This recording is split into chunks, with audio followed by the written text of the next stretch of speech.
Everyone, I'm doctor Shivani Chaudhary, आपके दांतों की डॉक्टर। काफ़ी दिन हो गए हैं, तो आज मैं बात करने जा रही हूँ। मैं आज किसी स्पेशल ट्रीटमेंट की आप ये कराओ आप वो कराओ, मैं ऐसा कुछ नहीं बताने जा रही। आज मैं बात करने जा रही हूँ, आप जो ट्रीटमेंट कराते हैं उनके वो जो फेल हो जाते हैं उसका रीज़न क्या होता है। उसमें डॉक्टर की गलती है, आपकी गलती है, या बॉडी ने रिस्पॉन्स नहीं दिया, रीज़न क्या होते हैं।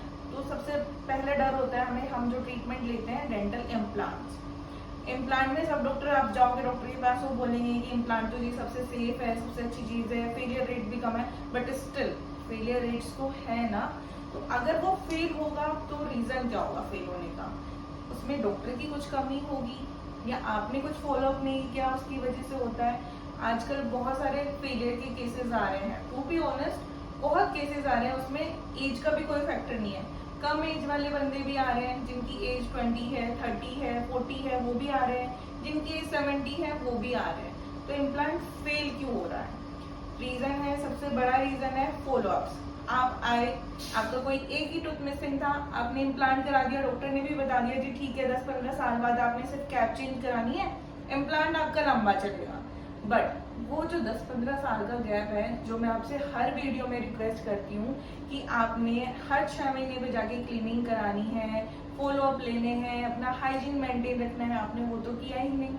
इम्प्लांट करा लिया, I am okay with it, अब मुझे और किसी ट्रीटमेंट की नीड नहीं है, अब मुझे जाना ही नहीं है डॉक्टर के पास में। तो सबसे बड़ा पहला रीजन है फेल होने का, आपने फॉलोअप नहीं किया। दूसरा रीजन है लैक ऑफ अवेयरनेस। डॉक्टर ने भी इतना ध्यान नहीं दिया, उन्होंने इम्प्लांट कर दिया, उनका काम हो गया, उन्होंने भी नहीं आपको इतना अवेयर कराया कि आपको अपनी हाइजीन मेंटेन करनी है। इम्प्लांट फेल होने का सबसे बड़ा रीजन होता है उसके चारों तरफ, जब आप नॉर्मल दांतों पे भी तो एक्यूमुलेशन होता है ना, क्लीनिंग कराते हो ना, तो उस पर क्यों नहीं होगा। आप जब उसके चारों तरफ आपका जो इतना टाटा एक्यूमुलेट हो गया वो इन्फेक्शन करेगा। अब कोई चीज आपकी हड्डी के साथ जुड़ी है और उसमें इन्फेक्शन बन गया, हड्डी ही नहीं बचेगी, तो इम्प्लांट कहाँ से रुकेगा।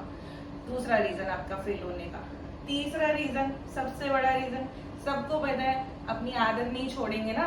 स्मोक करते हो, स्मोक करने से ब्लड सर्कुलेशन आपका लेस होता है, तो जब हड्डी में ब्लड सर्कुलेशन ही नहीं होगा, आपका इम्प्लांट कब तक लास्ट लॉन्ग करेगा। आपने डॉक्टर के पास जाके तो बोल दिया कि मैं स्मोकिंग क्विट कर दूंगा, इम्प्लांट डलवाने के लिए भी 3-4 दिन छोड़ दी, बट उसके बाद स्टिल कंटिन्यू करी, तो आपने हाइजीन नहीं मेंटेन किया, फॉलोअप नहीं किया, स्मोकिंग करते हो, इम्प्लांट फेल होगा।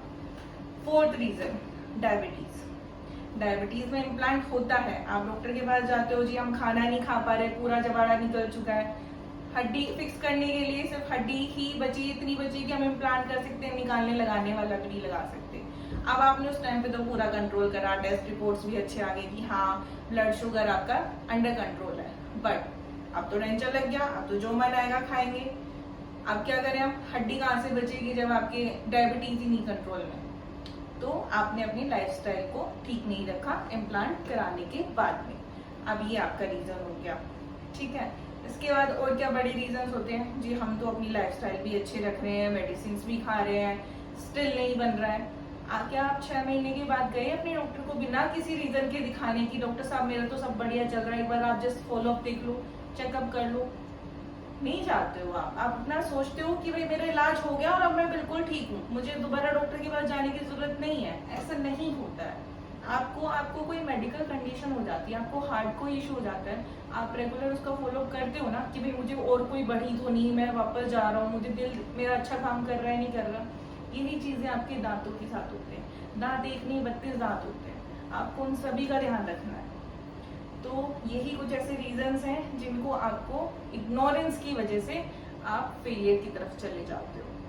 तो ये चीजें आपने फॉलोअप में लेके आनी है। हर 6 महीने पे अपने डॉक्टर के पास जाइए। कोई ट्रीटमेंट नहीं भी कराया, आप कुछ बोलेंगे अच्छा हुआ मैंने तो इम्प्लांट नहीं कराया, या मुझे जरूरत ही नहीं है, मेरे तो सारे दांत ठीक है। बेशक ठीक है आपके सारे दांत, बट सबको डाटा एक्यूमुलेशन होता है, सबको सफाई की जरूरत होती है, उसमें आप हो, मैं हूँ, हर किसी को 6 महीने में जाके अपने डॉक्टर से मिलिए। अब बात आ जाती है कि भाई मेरे पास इतना पैसा नहीं है, मैं तो नहीं जा सकता हर 6 महीने में। इंडिया में बहुत सारे चैरिटेबल्स हॉस्पिटल्स भी हैं, आपके क्लिनिक्स भी हैं, उन पे जाइए, वहाँ पे बहुत सारी चीज़ें बहुत कम रेट पे हो जाती है। अपने आसपास थोड़ा एक्सप्लोर करिए।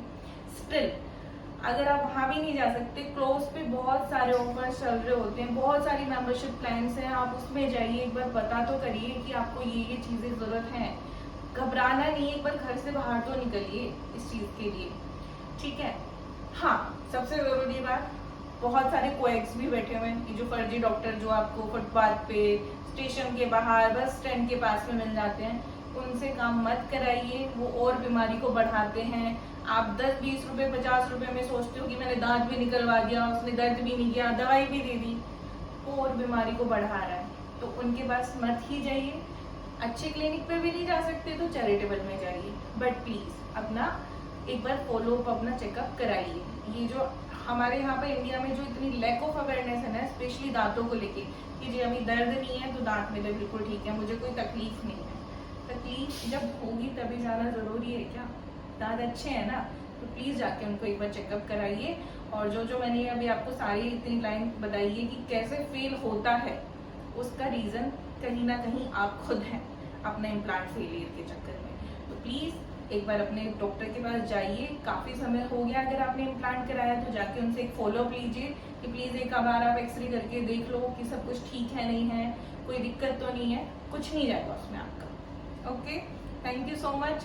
Please like and share my video and subscribe my channel. Thank you.